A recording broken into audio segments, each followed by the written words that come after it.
اچھا ایک بات میں آخر میں کہنا چاہوں گا کہ یہ بھی ایک سوال اٹھتا ہے، علامہ اقبال قادیانی تھے؟ نہیں، اس کے متعلق بھی مجھے کم از کم کوئی ثبوت ایسا نہیں، ہرگز نہیں تھے نہیں، مگر یہ ثبوت موجود ہے کہ وہ متاثر ہوئے تھے، جیسے شروع میں کہا تھا انہوں نے پروگرام سے کہ بہت سے لوگ متاثر ہوئے۔ مرزا غلام احمد کے بارے میں انہوں نے یہ لکھا ہے ایک جگہ کہ اس دور، یہ 1898-99 کی بات ہے، کہ اس دور میں مرزا غلام احمد جس طرح اسلام کو سمجھے ہیں ایسا بہت کم لوگ سمجھے ہیں۔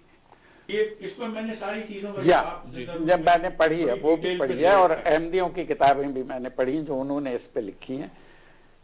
احمدیوں کے کہنے کے مطابق علامہ اقبال 1931 میں تائب ہوئے اپنے عقیدے سے، 1931 تک احمدی تھے جی، اور غیر احمدیوں کے کہنے کے مطابق وہ 1908 میں تائب ہو گئے۔ غیر احمدیوں کے مطابق وہ تائب ہوئے؟ 1908 میں تائب۔ کون سے غیر احمدی کہتے ہیں؟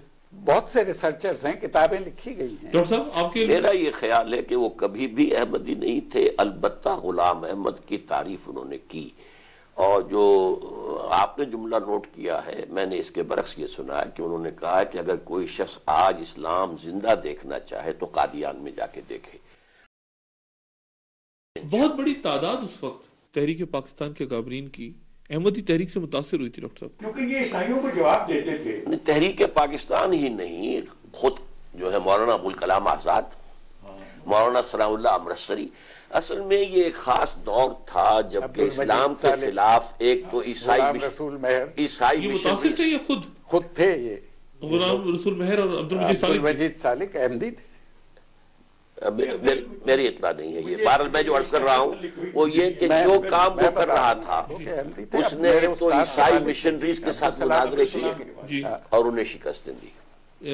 کس نے؟ عیسائی مشنریز کو ساتھ مناظرے کر کے غلام احمد نے انہیں شکستیں دی۔ اچھا، اور ایک زبردست جو ایک وائلنٹ تحریک اٹھ گئی تھی، یہ ستیارتھ پرکاش کا جو مصنف تھا، آریہ سماج، تو آریہ سماج کے لوگوں سے بھی اس نے مناظرے کیے اور انہیں شکستیں دی۔